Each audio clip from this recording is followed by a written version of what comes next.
ईशान्य मुंबईचे भाजप उमेदवार मिहीर कोटेचा यांच्या घाटकोपरच्या कार्यालयासमोरच्या इमारतीत काही सामाजिक संस्थांच्या कार्यकर्त्यांना पैसे वाटल्याचा आरोप करण्यात आलाय।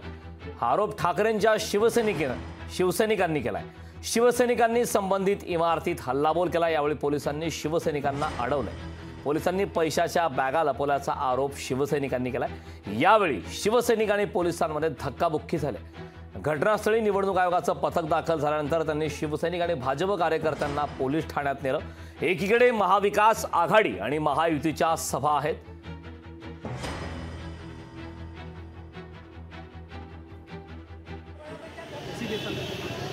नमस्कार, एसीपी दळवी बोलतो। हां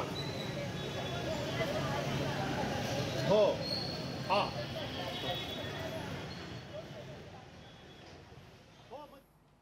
आतमध्ये मोठ्या प्रमाणावर कॅश असण्याची शक्यता आहे। आम्ही सगळे एकत्र आलो। या ठिकाणी आम्ही म्हटलं, विनंती केली की आमचा एक प्रतिनिधी किंवा दोन प्रतिनिधी बरोबर ठेवा। डीसीपी साहेबांनी सांगितलं तुम्ही उभे राहा, तुम्हाला मी पोलिसांची आणि इलेक्शनची कारवाई करायला बरोबर घेऊन जातो। मला आणि शाखा प्रमुख आनंद पवारला काहीही ओरडाओरडी नाही, धक्काबुक्की नाही, बाजूला उभं केलं आणि डायरेक्ट गाडीत टाकलं आणि सांगितलं यांना घेऊन जा आणि गुन्हे दाखल करा म्हणून। स्वतः डीसीपी साहेबांनी सांगितलं मी तुम्हाला आत घेऊन जातो, एक इलेक्शनवाला, एक पोलीसवाला आणि तुम्ही, आपण तिघं एकत्र जॉईंट कारवाई करूया म्हणून। आम्हाला गेटवर उभं ठेवलं, मला आणि आनंद पवार आमचे शाखा प्रमुखना, आणि डायरेक्ट कॉलर पकडून आता डीसीपी साहेबांनी स्वतः आम्हाला आतमध्ये टाकलं। आणि बीजेपीची लोक आले आम्हाला गुद्दे मारायला। ज्या महिलांना मारलं त्यावेळेला त्यांनी आमच्या बायकांवरती काठी चालवली। यहाँ कुछ डाउट के ऊपर से कुछ कंप्लेंट आया था, वो हिसाब से इलेक्शन कमीशन के एफएसटी टीम ने वेरिफिकेशन किया है। कोई वेरीफाई हुआ करके उनसे कोई रिपोर्ट नहीं है। अभी कार्रवाई खत्म हो गई। याच्यात काय वाटप होतं आहे अशी तक्रार होती, तर त्याच्यात तथ्य असल्याचं नसल्याबाबत एफएसटीने आम्हाला सांगितलेलं आहे।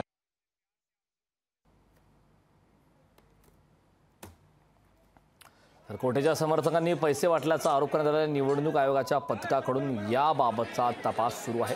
ठाकरे गट आणि भाजप कार्यकर्ते मात्र एकमेकांमध्ये भिडलेले आहेत। कोटेच्या समर्थकांनी पैसे वाटप केल्याचा आरोप आहे। निवडणूक आयोगाच्या पथकाकडून याबाबतचा तपास करण्यात येत आहे। घाटकोपरमधली ही दृश्य आहेत। निवडणूक आयोगाच्या पथकाकडून या संदर्भातला तपास सुरू आहे। त्यामुळे आगामी काळात या तपासाच्या माध्यमातून नेमक्या पुढे कुठल्या गोष्टी येतात हे पाहणं महत्त्वाचं आहे। कोटेच्या समर्थकांनी पैसे वाटप केल्याचा आरोप या दरम्यान करण्यात आला। ठाकरे गट आणि भाजपचे कार्यकर्ते भिडलेले आहेत।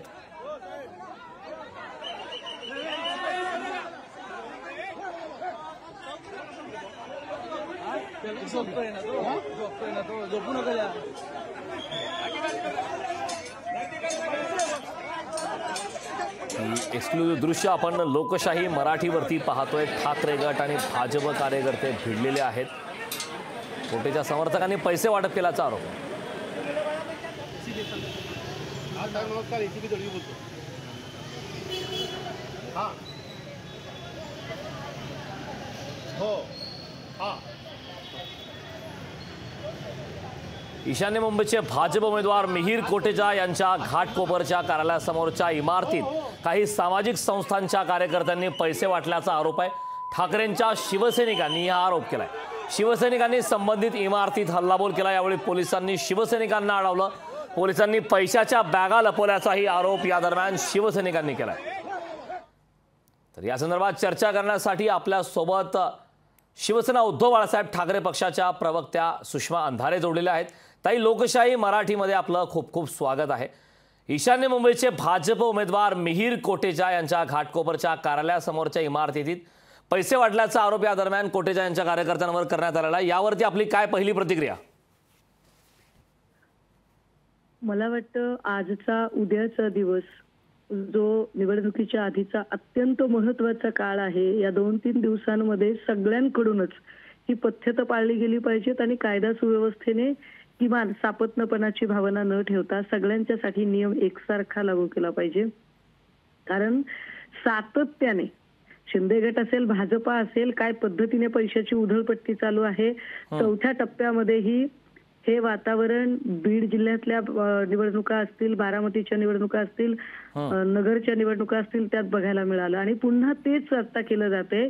म्हणजे खोक्यांच्या जीवावर जी लोक मोठी झालेली आहेत, सत्तेतून पैसा आणि पैशातून सत्ता, हे दुष्टचक्र थांबलं पाहिजे.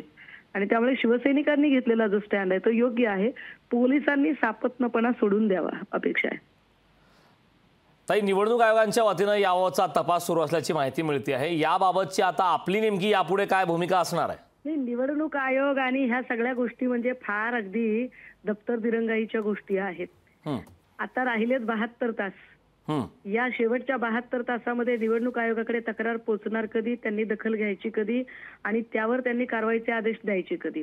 आता इन्स्टंट रिलीफ काय आहे तर पोलीस खात्याने आपण सत्ताधारी किंवा विरोधक या दोन्हीपैकी कुणाचेच नाही आहोत, आपण कायद्याचे रक्षक आहोत अशी भूमिका घेत दोनही लोकांवरती, सत्ताधाऱ्यांवरही आणि विरोधकांवरही, दोन्हीकडे त्यांची करडी नजर असावी आणि कायदा सगळ्यांच्यासाठी सारखा आहे हे त्यांनी त्यांच्या वागणुकीतनं दाखवावं. आमचा आक्षेप आता या घडीला सगळ्यात जास्त पोलिसांवर असेल. नक्कीच ताई, खूप खूप धन्यवाद. आपण लोकशाही मराठीशी संवाद साधला त्याबद्दल.